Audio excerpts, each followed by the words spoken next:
Hi hello నేను మీ Jio with ఈరోజు ఎపిసోడ్లో ఎస్పెషల్లీ ఫుడ్ రిలేటెడ్ది ఎక్సలెంట్గా అనిపిస్తుంది. ఎందుకంటే 5 వీక్స్ నుంచి కడుపులు మార్చుకున్న మా ఓల్డ్ హౌస్మేట్స్కి బిగ్ బాస్ ఇంకా వాళ్ళ ఆ, ఏమంటారు పేషెన్స్ని టెస్ట్ చేస్తున్నారు అనిపిస్తుంది.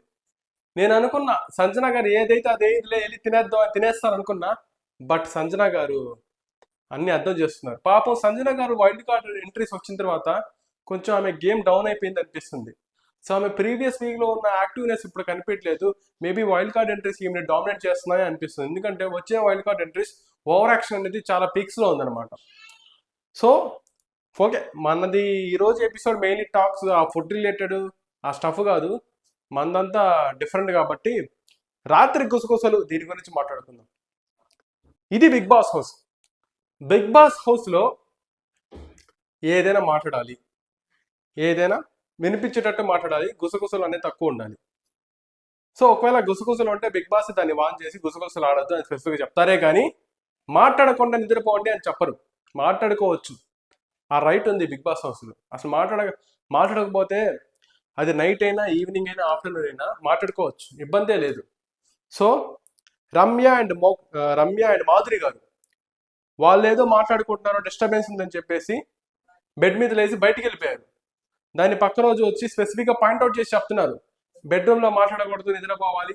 అండ్ పొద్దున సాంగ్ వచ్చే ముందు కూడా డిస్టర్బెన్స్ చేయకూడదు, మాట్లాడకూడదు, సాంగ్ వచ్చిన తర్వాతే ఏదైనా చెయ్యాలి అని మాధురి గారికి చెప్పడం. బిగ్ బాస్ అనుకుంటున్నారేమో మాధురి గారు, కానీ ఇది బిగ్ బాస్ హౌస్ అని మర్చిపోతున్నారు మాధురి గారు. ఇది బయట హౌస్ కాదండి, ఇది Bigg Boss house. Bigg Boss హౌస్లో మాట్లాడుకోవాలి, ఎక్కువ మాట్లాడుకోవాలి. గుసగుసలు అంటే బిగ్ బాస్ దాన్ని వాన్ చేసి గుసగుసలు ఆడదు అని చెప్తారు, కానీ మీరు మాట్లాడొద్దు అని చెప్పి బిగ్ బాస్ ఎప్పుడు చెప్పలేదు. ఆ రైట్ లేదు, ఆ రూల్ లేదు, ఆ నామ్ కూడా లేదు బిగ్ బాస్ లోనే. సో మీరు వచ్చి నా హెల్త్ పాటు చెడిపోద్ది మీ వల్ల అంటే అసలు బిగ్ బాస్ హౌస్ లోకి రాకూడదు హెల్త్ బాగాలేని వాళ్ళు. ఎస్పెషల్లీ చెప్పాలంటే హెల్త్ మీద అంత కన్సర్న్ ఉన్నవారు బిగ్ బాస్ హౌస్ లోకి రాకూడదండి. ఎందుకంటే బిగ్ బాస్ హౌస్ లో ఎప్పుడు పడితే అప్పుడు డిస్కషన్స్ అనేది జరుగుతూ ఉంటాయి, అది కామన్. ఏదైనా ఎక్కువగా ఒక సిచ్యువేషన్ జరిగితే దాని గురించి ఎక్కువ హైలైట్ అవుతూ ఉంటుంది బిగ్ బాస్ హౌస్. దాని గురించి ఎక్కువ మాట్లాడడం జరుగుతుంది, అది ఈవినింగ్ కావచ్చు, మధ్యాహ్నం కావచ్చు, రాత్రి కావచ్చు. కానీ మీరు నిద్రపోయేటప్పుడు మాట్లాడకూడదు, మళ్ళీ ఉదయం సాంగ్ మొదలైక ముందు కూడా మాట్లాడకూడదు, ఎస్పెషల్లీ బెడ్రూమ్లో అనడం. అది ఆ రైట్ మీకు లేదు. ఎందుకంటే వాళ్ళు కూడా హౌస్మేట్సే, మీరు కూడా వాళ్ళలో ఒక హౌస్మేటే. మీరేం కెప్టెన్ కాదు, మీరేమి సంచాలక్ కాదు. సో ఆ రైట్ మీకు లేదు మాట్లాడకూడదు అని చెప్పేసి. సో బిగ్ బాస్ హౌస్లో మాట్లాడుతూనే ఉంటారు. సో ఇక్కడ ఏమవుతుందంటే మాధురి గారు తన ఇండివిజువాలిటీని ఎక్కువ చూపిస్తున్నారు. సో బిగ్ బాస్ హౌస్లో ఇలా ఉంటే మేబీ స్పెసిఫిక్గా 5 వీక్స్ ఎపిసోడ్ మొత్తం చూశారు కాబట్టి, ఎనలైజ్ చేశారు కాబట్టి, ప్రతి ఒక్క పాయింట్ని కవర్ చేశారు కాబట్టి అండ్ నోట్ చేస్తున్నారు కాబట్టి ఇలా బిహేవ్ చేస్తున్నారా అనేది కూడా ఒక బెనిఫిట్ ఆఫ్ డౌట్ ఉంది. బట్ మాధురి గారికి ఆ రైట్స్ లేవు మాట్లాడకూడదు అని చెప్పేసి. బట్ ఇలాగే మీరు మాధురిగా ప్రతిరోజు ఏదో ఒకటి గొడవ జరుగుతుంది మాధురి గారి నుంచి. ఏదో ఒకటి ఆమె మాట్లాడే పద్ధతి ఎలా ఉంటుంటే వార్నింగ్ ఇస్తున్నట్టు ఉంది, కానీ చెప్తున్నట్టు నార్మల్గా చెప్తున్నట్టు లేదు. ఇలాంటి మాటలు నార్మల్గా చెప్పాలి, కానీ మీరు గట్టిగా మాట్లాడే ఒక వార్నింగ్ ఇచ్చేటట్టు ఉంది కాబట్టి. సో అవతల వాళ్ళు ఏమనుకుంటారు, మీరు వార్నింగ్ ఇస్తే అవతల వాళ్ళు గమ్ముకుంటారు కదా. అంటే మీ యాంటిసిపేషన్ వార్నింగ్ రూపంలో చూపిస్తే అవతల వాళ్ళు గమ్ముకుంటారు, మీ మీద రియాక్ట్ అవుతారు. సో రియాక్షన్లో గొడవలు అనేది క్రియేట్ అవుతాయి, అనవసరమైన గొడవలంతా క్రియేట్ అవుతుంది. మీ గొడవలు ఏదైనా, మీ రియాక్షన్స్ ఏదైనా టాస్క్ రూపంలో చూపించాలి, అంతే తప్ప ఇక్కడ కర్రీస్ దగ్గర బెడ్రూమ్లో మాట్లాడకూడదు అని చెప్పేసి ఇలాంటి రూల్స్ అనేది పెట్టకూడదు. అంతగా మీ హెల్త్ మీద కన్సర్న్ ఉంటే అది మీరు బిగ్ బాస్కి రిక్వెస్ట్ చేయాలి. బిగ్ బాస్కి రిక్వెస్ట్ చేస్తే బిగ్ బాస్ ఏదో ఒకటి చేస్తారు తప్ప మీరంతటగా మీరు వార్నింగ్ ఇచ్చేటట్టు మాట్లాడకూడదు, అది తప్పు. సో అంతటితో ఓకే. తర్వాత ఈరోజు ఫైనల్గా థర్స్డే ఈరోజు ఎపిసోడ్లో కెప్టెన్సీ రిలేటెడ్ టాస్క్ చూపించారు. అది లైవ్లో ఇంకా కంటిన్యూషన్గా జరుగుతుంది. నెక్స్ట్ లెవెల్, ఫస్ట్ లెవెల్లో wild card entries plus old హౌస్మేట్స్కి పెట్టేశారన్నమాట. దీంట్లో ఎక్కువ ఛాన్సెస్ వైల్డ్ కార్డ్ ఎంట్రీస్కి ఇస్తున్నారండి. ఈ వీక్ మొత్తం వైల్డ్ కార్డ్ ఎంట్రీస్దే హవా, వాళ్ళకే పవర్స్ ఎక్కువ. సో వైల్డ్ కార్డ్ ఎంట్రీసే గెలిచారు ఆ టాస్క్లో కూడా. సో లాస్ట్ సుమన్ గారు పాపం మిగిలారు ఒక కంటెండర్గా ఫ్రమ్ ఓల్డ్ హౌస్మేట్స్ నుంచి. సో దీని పరంగా నెక్స్ట్ లెవెల్లో ఎలా జరుగుతుందో చూడాలి. ఆ తర్వాత ఇమాన్యుల్ గారిని గురించి మాట్లాడుకోవాలి. సో ఏంటో బిగ్ బాస్ చూస్తుంటే బిగ్ బాస్ హౌస్లో ఒక వైబ్ ఉందంటే ఈ సీజన్ 9లో ఒక వైబ్ క్రియేట్ అయిందంటే ఒక ఎంటర్టైన్మెంట్ రోల్ ఉంది అంటే బోర్ కొట్టట్లేదు అంటే ఒక ఇమాన్యుల్ గారి తప్పే. ఆయన చేసే ఆయన కామెడీ, అసలు ఆ కామెడీ ఎంత బాగుందంటే చాలా రియలిస్టిక్గా అనిపిస్తుంది. ఆయన జీవిస్తున్నారు ఆయన పాత్రల్లో. సో ఇమాన్యుల్ గారు ఆయన తరపు నుంచి బిగ్ బాస్ హౌస్కి ఎంత చేయగలుగుతారో అంత ఇమాన్యుల్ గారు చేస్తున్నారు. All the contestants Emmanuel is the best అని చెప్పొచ్చు. ఎందుకంటే ఇండివిజువల్గా ఆడుతున్నాడు, టాస్క్లో పర్ఫార్మెన్స్ చేస్తున్నాడు, తనలో ఉన్న ఎంటర్టైన్మెంట్ లెవెల్, కామెడీ లెవెల్ని చూపిస్తున్నాడు. ఏదైనా టాస్క్ ఇచ్చినా దాన్ని చేస్తాడు, మాట్లాడతాడు, డెసిషన్ మేకింగ్ ఉంటుంది, ప్రతి ఒక్క దాంట్లో ఇన్వాల్వ్ అవుతాడు. ఏది తక్కువ, అన్నీ ఉన్నాయి ఇమాన్యుల్లో. సో అందుకోసమే Emmanuel is a top 5 contestant, దాంట్లో క్వశ్చనే లేదు. కంపల్సరీ ఆయన టాప్ 5 కంటెస్టెంట్లో ఉంటాడు. బట్ ఆయన చేసే పర్ఫార్మెన్స్కి ఇంకా ఆయన ఓటింగ్ లెవెల్స్ పెరిగే ఛాన్సెస్ ఎక్కువ ఉన్నాయి. ఈ మధ్య ఇమాన్యుల్ గారు నామినేషన్స్లో లేరు కాబట్టి ఆయన ఓటింగ్ పర్సంటేజ్ చూడలేకపోతున్నాం. మేబీ నెక్స్ట్ వీక్ అయినా ఆయన నామినేషన్లోకి వస్తే మేబీ చూడొచ్చు. అసలు చెప్పాలంటే నామినేషన్ పాయింట్లోకి పాయింట్ రావట్లేదు. ఇమాన్యుల్ గారిని నామినేట్ చేయడానికి పాయింట్స్ లేవు. అంటే ఆయన గేమ్ అంత పర్ఫెక్ట్గా ఉంది, ఎక్కడ నెగటివ్స్ లేవు. నెగటివ్స్ లేకుండా ఒక మనిషి ఇంత బాగా ఎంటర్టైన్మెంట్ చేస్తూ కొనసాగుతున్నాడంటే అది ఇమాన్యుల్ ఒకటే. ఇప్పుడు వరకు చెప్పాలంటే మిగతా సీజన్స్తో కంపేర్ చేస్తున్నా కానీ మిగతా సీజన్స్లో కూడా కామెడీ చేసే వాళ్ళు చాలా మంది ఉన్నారు, కానీ ఇలాంటి కామెడీ చేసే ఒక వ్యక్తి నామినేషన్స్లో కూడా సేవ్ అవుతున్నాడు ఆయన చేసే పర్ఫార్మెన్స్కి. సో కామెడీ వేరు, పర్ఫార్మెన్స్ వేరు. Performance in the sense task related, Bigg Boss house related category గురించి చెప్తున్నాను. సో ఇలాంటి ఇమాన్యుల్ టాప్ 5 కంటెస్టెంట్లో ది బెస్ట్ అని చెప్పొచ్చు. One of the best in the top 5, not in the house, in the top 5 one of the best అని చెప్పొచ్చు. Maybe chances to have win. తర్వాత పాపం భరణి గారు, అయ్యో పాపం భరణి గారు అనిపిస్తుందండి. పాపం ఎందుకైనా ఆయన బాండింగ్ పెట్టుకున్నారు ఇద్దరు కూతుర్ల మధ్యలో. నలిగిపోతాడండి ఆయన, నలిపేస్తున్నారు వీళ్ళిద్దరు కలిసి ఆయన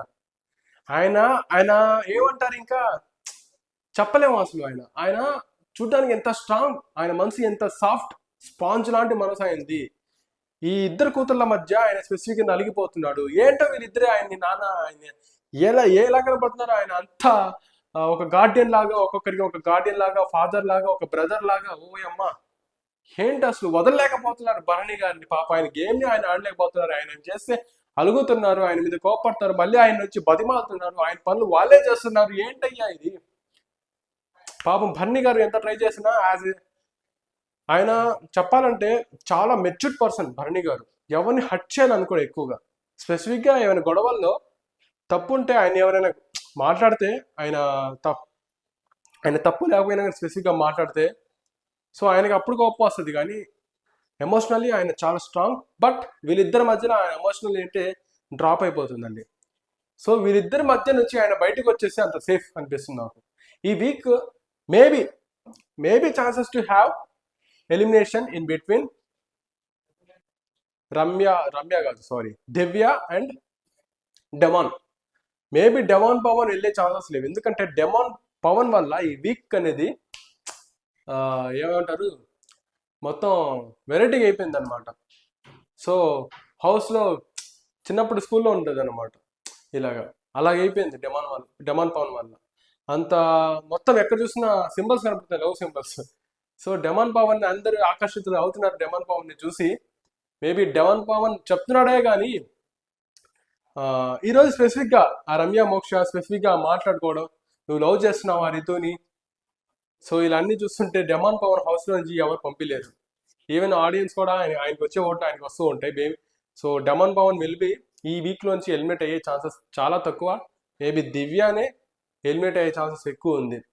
సో దివ్య పర్ఫార్మెన్స్ చూస్తే ఆమె భరణి గారికే స్టిక్ అయిందండి. ఆమె వేరే వాళ్ళతో అంత స్టిక్ అవ్వలేదు, అంత బాండింగ్ క్రియేట్ చేసుకోలేకపోయింది. అది భరణి గారికే ఎక్కువ ఇంపార్టెన్స్ ఇస్తుంది, అది కళ్ళకి కనబడుతుంది. ఆయన కూడా చెప్తున్నారు, భరణి గారే నాకు మంచి గార్డియన్ సంథింగ్, ఆయన చెప్తే షేర్ చేసుకోవడానికి, మాటలు షేర్ చేసుకోవడానికి, ఏదైనా మా ఎమోషన్స్ని షేర్ చేసుకోవడానికి సంథింగ్ అలాగా భరణి గారితో నాకు అవుతుంది అని స్పెసిఫిక్గా ఆమె కూడా చెప్తున్నారు. బట్ ఇలాంటివి బాగుండదు. ఒక వీక్ చూస్తాం, నెక్స్ట్ వీక్లో ఇంకా ఆడియన్స్ బోర్ కొట్టేస్తారు. మీరు మీ మీ దగ్గర నుంచి అంత పర్ఫార్మెన్స్ లేదు యాక్చువల్గా చెప్పాలంటే దివ్య గారి నుంచి. So maybe the cases the vote will be decreases to Divya అని కూడా అనొచ్చు. ఇది మాత్రం నేను జస్ట్ నా పర్స్పెక్టివ్ ఆఫ్ వ్యూలో చెప్తున్నాను. బట్ ఆడియన్స్లో ఎలా చెప్తాయి ఒక్కొక్కరికి ఒక్కొక్కలాగా అనిపిస్తుంది. సో మేబీ దివ్య గారు అయితే maybe chances to eliminate, but some cases ఇంకా 2 days ఉన్నాయి. సో ఏవైనా జరగచ్చు. లైవ్లో ఈరోజు దివ్య గారు ఆ టాస్క్లో కూడా చాలా కష్టపడి ఆడారు బాగానే. దివ్య గారు టాస్క్ రూపంలో అయితే ది బెస్ట్ ఇస్తారు కంపల్సరీ. ఆమె చూస్తున్నాము వచ్చిన కాడ నుంచి ఆమె ఇన్వాల్వ్ అయిన టాస్క్ ప్రతి ఒక్కటి గెలవడానికే ట్రై చేస్తూ ఉంటారు. So that's it, okay. But ఈ బన్నీగాలతో ఉన్న బాండింగే తగ్గించుకుంటే కొంచెం అక్కడి నుంచి బయటకు వస్తే బాగుంటుంది అనేది నా opinion, especially from in this cases. So that's it.